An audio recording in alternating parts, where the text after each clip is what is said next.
오늘 이 복된 날에 하나님을 예배하는 모든 분들을 주님의 이름으로 축복합니다. 특별히 온 가족이 함께 예배하는 예배를 드리는 가정 가운데 하나님의 크신 사랑과 풍성한 은혜가 함께하기를 바랍니다.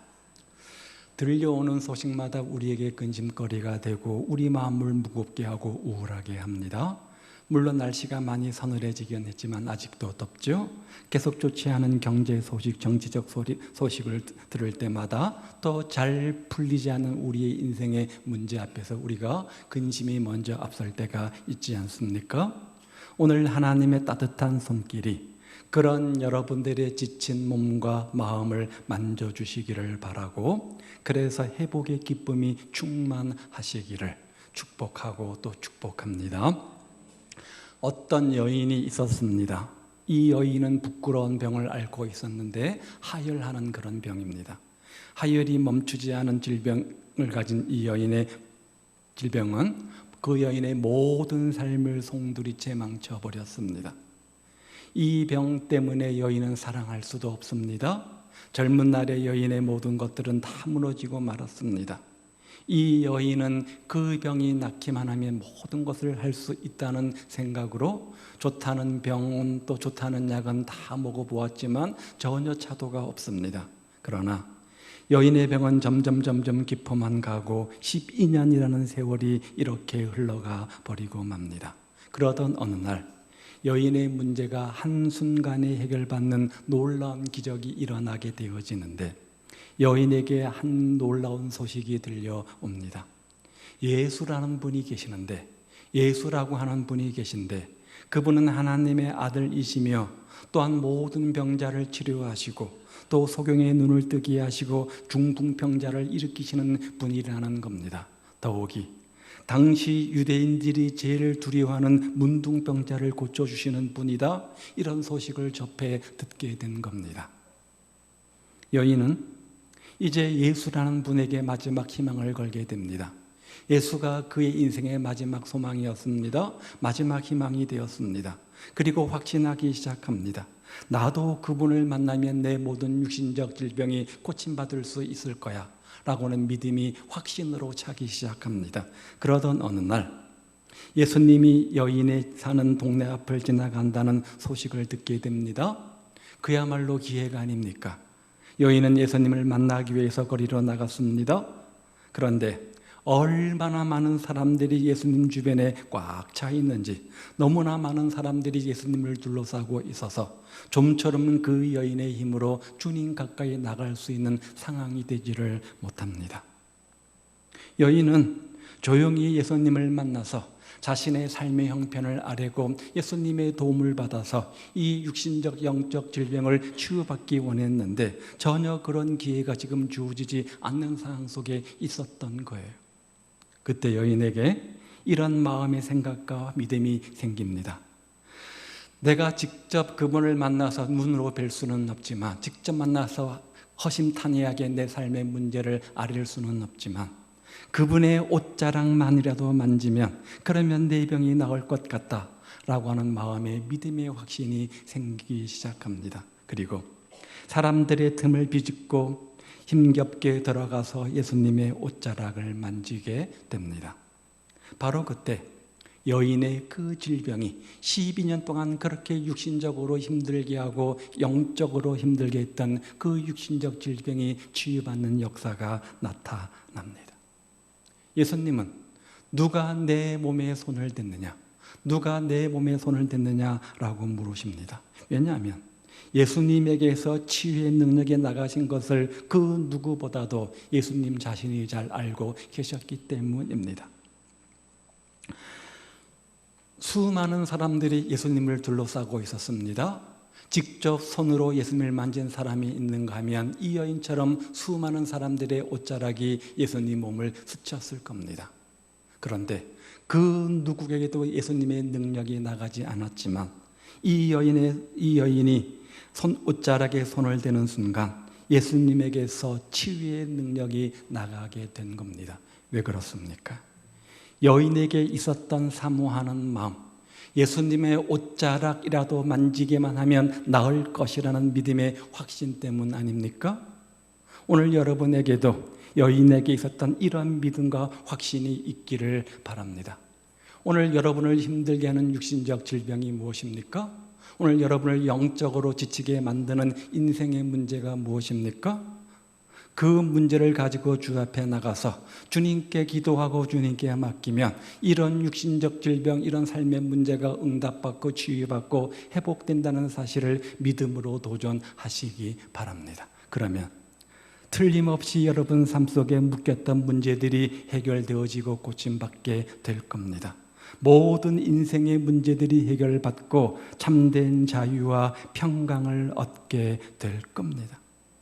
사랑하는 여러분, 우리 교회가 예수님을 만나는 복된 자리가 되시기를 바랍니다. 이곳에서 예수님의 옷자락을 만지고 여러분들이 정말 모든 풀리지 않았던 문제들이 해결되는 기적의 축복이 임하기를 다시 한번 우리 주님의 이름으로 축복을 드립니다. 교회는 모든 성도들의 축복의 통로입니다. 이곳에서 여러분들은 하나님을 만날 수 있습니다. 하나님의 말씀과 하나님의 위로와 하나님의 능력을 받을 수 있습니다. 하나님의 사랑을 듬뿍 받을 수 있습니다. 누구든지 교회에 나와서 예배하는 모든 사람들에게 하나님의 풍성하심의 축복이 임하게 되는 겁니다. 여러분들도 그 하나님을 만나서 축복의 주인공 되시기 바라고, 회복의 주인공들 되시기 바라고, 치유의 주인공들 되시기 바라고 행복하시기를 바랍니다. 복된 만나의 축복들이 여러분 생애에도 가득하시기를 바랍니다. 특별히 오늘 온 가족이 함께하는 예배를 드리는 여러분의 자녀들 앞으로 복된 만나의 축복자들로 살아가게 되기를 우리 주님의 이름으로 축복을 드립니다. 여러분의 자녀들이 좋은 하나님을 만나고, 좋은 교회를 만나고, 좋은 목자를 만나고, 좋은 친구를 만나고, 좋은 스승을 만나고, 좋은 배우자를 만나고, 좋은 자녀를 만나는 축복이 임하기를 우리 주님의 이름으로 축복을 드립니다. 하나님께서 오늘 읽은 본문 말씀을 통해서 이것을 우리에게 말씀하고 계신다는 거예요. 다시 한번 4절 말씀을 보십시오. 4절 말씀, 내가 기쁘게 그들을 사랑하리니. 하나님께서 우리를 사랑하신다는 겁니다. 하나님께서 우리를 사랑하시는데 기쁘게 사랑하신다, 이렇게 말씀합니다. 그러니 얼마나 귀하고 복된 말씀입니까? 우리들이 죄가 없고 똑똑하고 잘생겨서가 아닙니다. 순종하고 겸손하고 정직하기 때문에 하나님이 우리를 사랑하시는 것도 아닙니다. 4절 말씀에 보면 오히려 우리 잘못을 고치고 용서하시고 즐거이 사랑하신다, 기쁘게 사랑하신다, 이렇게 되어져 있죠. 우리에게 임할 진노가 있는데 그 진노를 거두면서까지도 우리를 기쁘게 사랑하시겠다, 이렇게 말씀합니다. 하나님은 사랑이시잖아요. 하나님은 사랑 그 자체 아닙니까? 그 사랑은 즐거이 사랑하는 사랑입니다. 우리 폐역을 고치시고 진노를 떠나게 하시며 사랑하시는 사랑입니다. 사랑받을 만한 조건과 어떤 자격이 있어서가 아니라 하나님이 우리를 일방적으로 은혜 가운데 사랑하시겠다는 거예요. 그 사랑이 오늘도 저와 여러분들에게 임하고 있습니다. 오늘 그 사랑 안에서 마음껏 사랑받는, 당신은 사랑받기 위해 태어난 사람처럼 주님 안에 큰 사랑의 축복의 주인공들 되시기를 바랍니다. 그 사랑이 우리에게 있습니다. 그 주님의 사랑이 우리에게 있습니다. 그런데 5절 말씀에 보면, 5절 말씀에 한번 보십시오. 그 사랑을 어떻게 표현했냐면, 내가 이스라엘에게 이슬과 같으리니. 4절에서 주님의 사랑을 이야기했는데 그 사랑은 이슬 같다, 이렇게 우리에게 설명하고 있는 겁니다. 하나님의 사랑은 이슬과 같은 사랑이라는 거죠. 그러면 왜 하나님의 사랑을 이슬과 같은 사랑이라고 했을까? 이슬은 몇 가지 특징들을 가지고 있습니다. 어떤 특징들을 가지고 있길래 하나님의 사랑과 비유했을까? 이슬의 첫 번째 특징은 생명 같은 것이 이슬이라는 거예요. 생명이라는 거예요. 하나님의 사랑은 생명 같은 것임을 강조하기 위해서 이슬이라는 단어를 썼습니다. 사실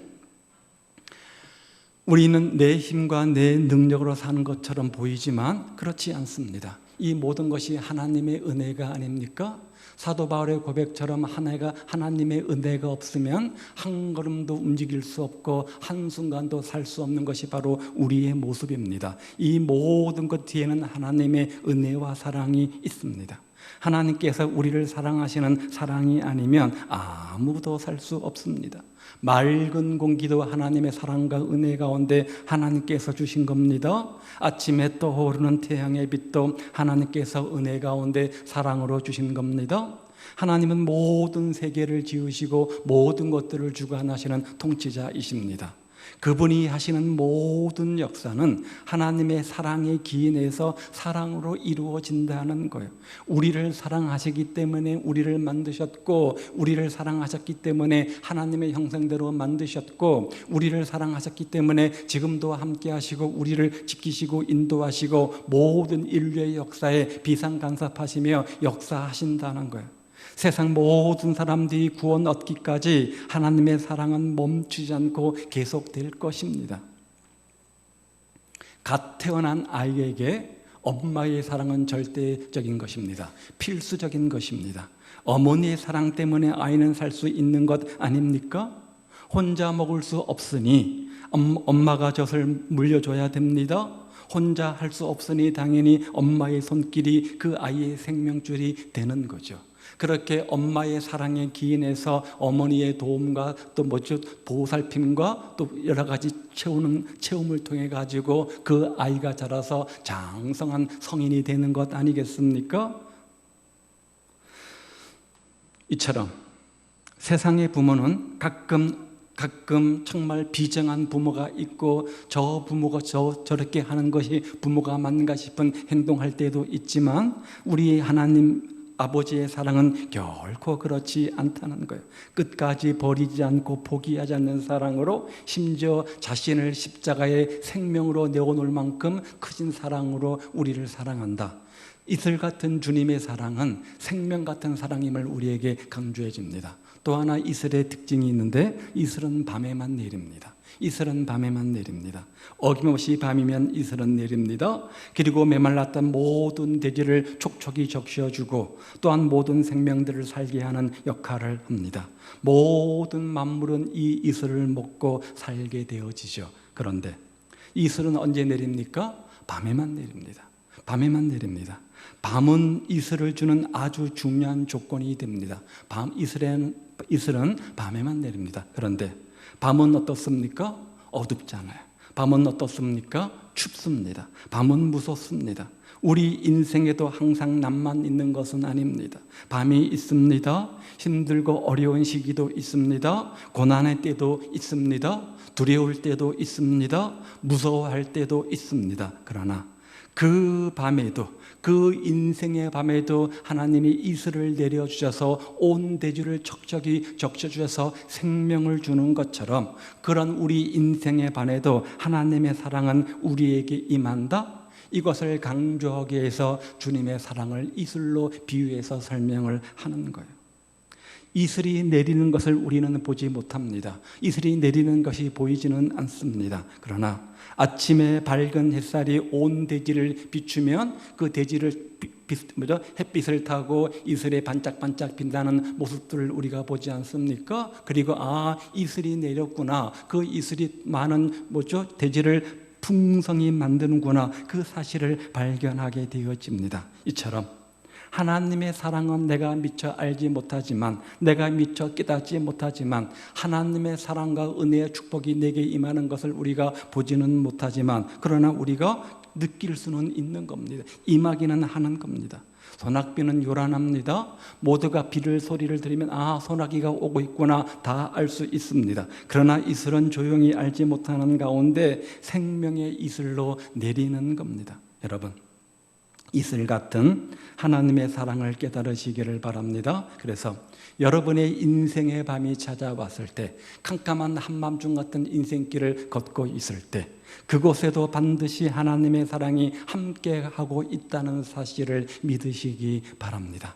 그래서 낙심하지 말고 밤을 견디고 이기시고 찬란한 아침의 빛을 기대하는 그런 축복의 주인공들 되시기를 우리 주님의 이름으로 축복을 드립니다.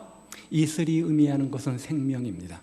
주님은 우리를 사랑하시되 생명까지 내어놓기를 사랑하셨습니다. 이슬은 밤에만 내립니다. 캄캄한 한밤중 같은 내 인생, 이런 캄캄한 한밤중 같은 고통과 슬픔과 눈물만 있는 내 인생 속에 과연 하나님의 사랑이 있을까? 하나님의 섭리가 있을까 싶지만 그래도 그 안에도 하나님의 사랑은 있다는 거예요. 하나님의 섭리는 있다는 거예요. 하나님의 계획하심은 있다는 거예요. 또 한 가지 특징, 이슬은 하루도 거르지 않고 매일 내립니다. 매일 내립니다. 1년에 한 번만 내리는 것은 이슬이 아닙니다. 장마철만 되면 내리는 것도 이슬이 아닙니다. 매일매일 내립니다. 그런데 하나님의 사랑도 그렇다는 거예요. 변함없는 하나님의 사랑 아닙니까? 조건적이지 않습니다. 무조건적입니다. 내가 주님 보시기에 이쁜 짓을 하면 하나님께서 사랑을 주시고 축복을 주시고, 내가 하나님 보시기에 이쁜 짓을 조금 못하면 하나님께서 나를 미워하고 포기하시고, 그런 것이 아니라는 거예요. 매일매일 동일한 사랑으로 우리를 향하여 임하신다는 거예요. 예수님을 잘 믿을 때만 사랑하는 그런 사랑이 아닙니다. 특별히 잘한 것이 있을 때만 사랑하는 사랑도 아닙니다. 그것과 상관없이 무조건적으로 은혜 가운데 매일매일 한결같이 사랑하시는 사랑이 바로 주님의 사랑이다. 그 사랑을 표현하기 위해서 매일 내리는 이슬로 비유해서 설명을 하는 겁니다. 하나님의 사랑은 우리가 선을 행할 때만 사랑하는 사랑이 아니라 심지어 죄를 지었을 때도 임하는 것이 바로 하나님의 사랑이라는 거예요. 우리가 하나님 마음에 합할 때만 임하는 것이 아니라 하나님 마음에 합하지 아니할 때도 임하는 것이 바로 주님의 사랑입니다. 이처럼 하나님의 은혜는 매일매일 매순간 순간순간마다 내리는 겁니다. 그 사랑으로 선을 행하기를 기대하시며 악에서 돌아오기를 기대하시며 우리에게 사랑을 주신다는 거예요. 그 사랑으로 모든 불신앙의 자리에서 신앙의 자리로 돌아오기를 기대하시며 멈추지 않는 사랑으로 사랑하시는 사랑이라는 거예요. 그 하나님의 사랑이 저와 여러분들에게 언제나 이슬같이 임하고 있습니다. 그 하나님의 사랑으로 멋지게 살아가시는 복된 성도들 되시기를 우리 주님의 이름으로 축복을 드립니다. 오늘 4절은 하나님이 우리를 기쁘게 즐거이 사랑하신다. 그런데 기쁘게 즐거이 사랑하시는 그 사랑은 이슬 같은 것이다.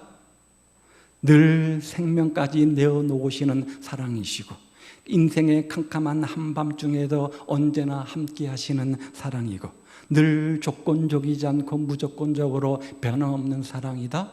이것을 우리에게 강조해 주었습니다. 그렇게 이슬 같은 하나님의 사랑을 받으면 우리 삶에 놀라운 일들이 일어나게 되어지는데 어떤 일들이 일어나게 되어지는가? 오늘 본문은 몇 가지를 소개합니다. 하나는 여러분의 인생이 활짝 피게 된다는 거예요. 그 다음 5절 말씀을 보십시오. 그가 백합화같이 피겠고, 그가 백합화같이 피겠고.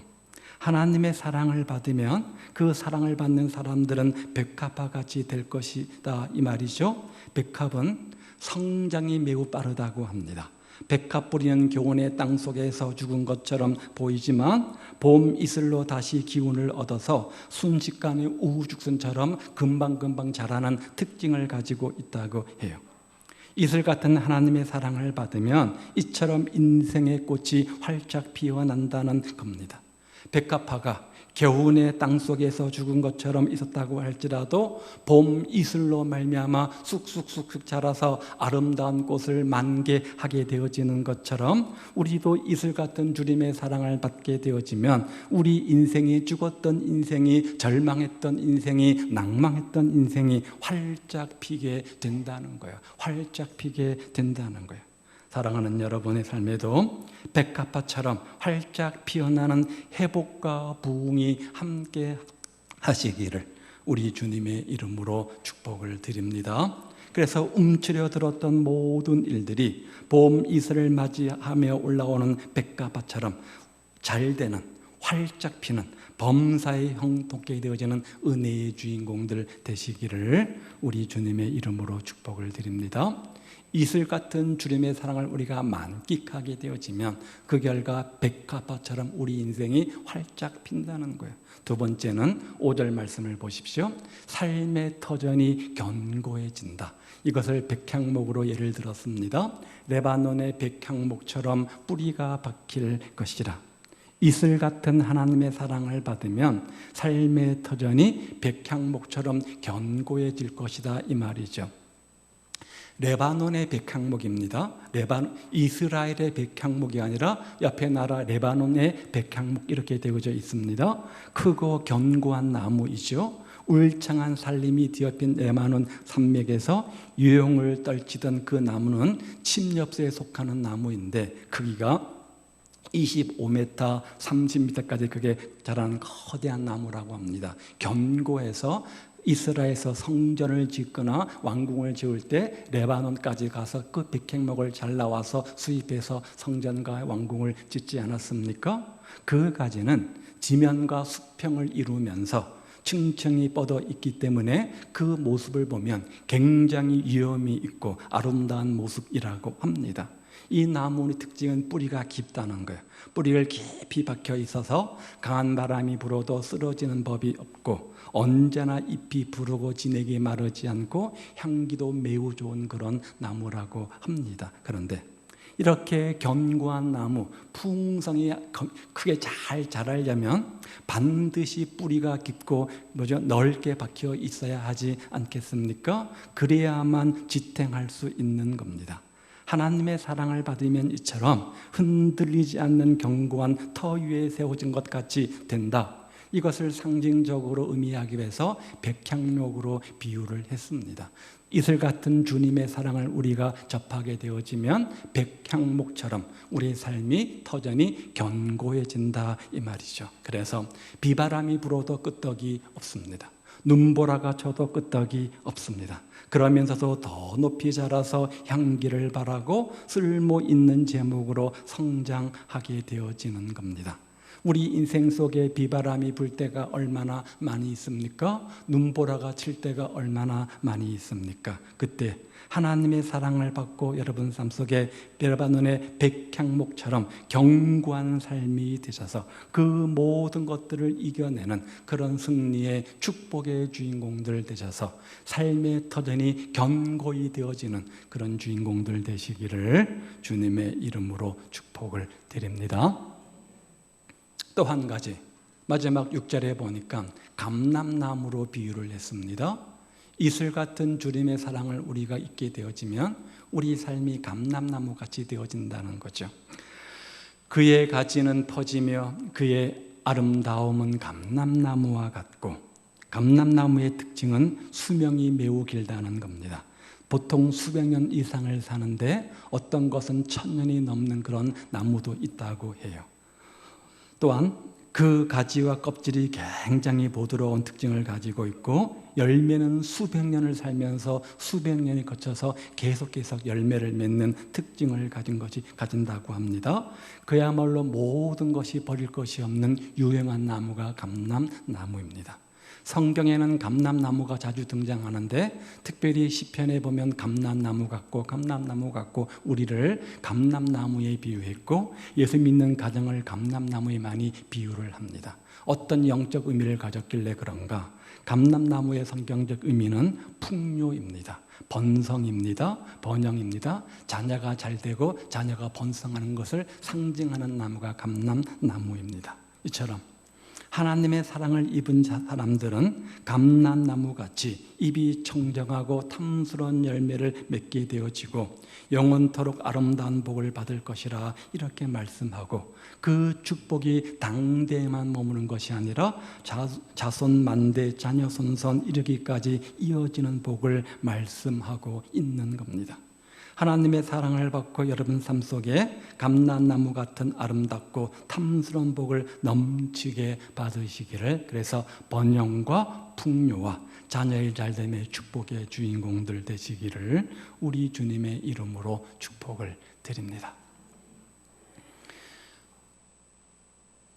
사도 요한은 하나님은 사랑이시라, 하나님은 사랑이시라 이렇게 말했어요. 하나님의 사랑은 이슬 같은 사랑입니다. 이슬 같은 사랑으로 우리에게 생명을 주십니다. 인생의 캄캄한 한밤중을 이기게 해주시고 늘 변함없는 사랑을 베풀어 주십니다.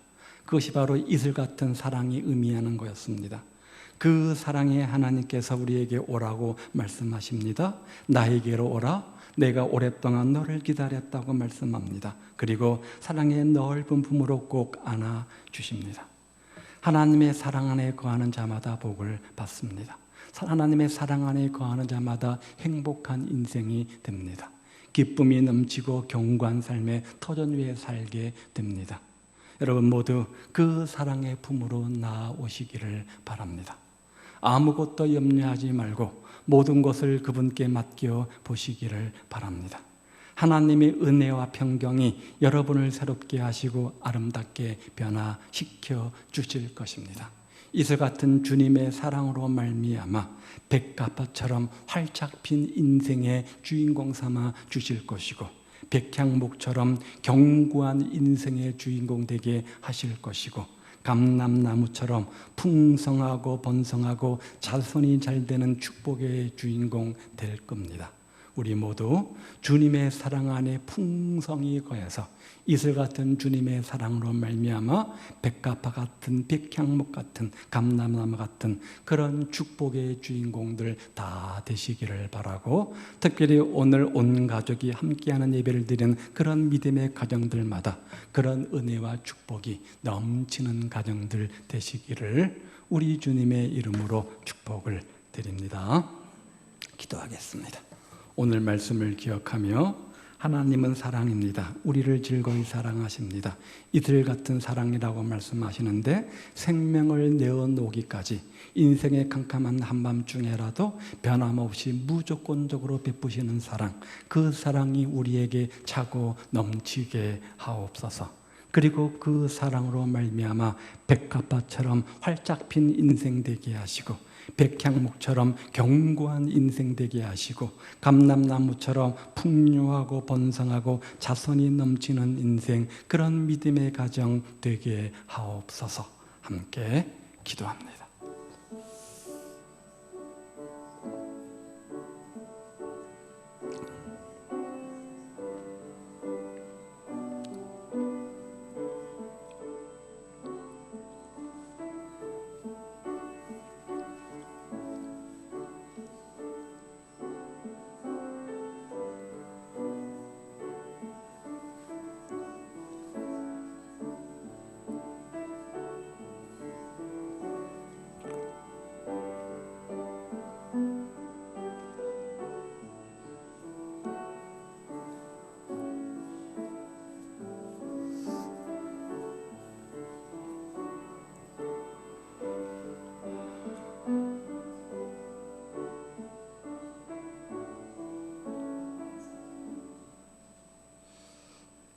하나님 아버지, 하나님이 우리를 기쁘게 즐거이 사랑하신다고 말씀하시니 감사합니다. 이슬 같은 주님의 사랑, 생명까지 내어놓으시며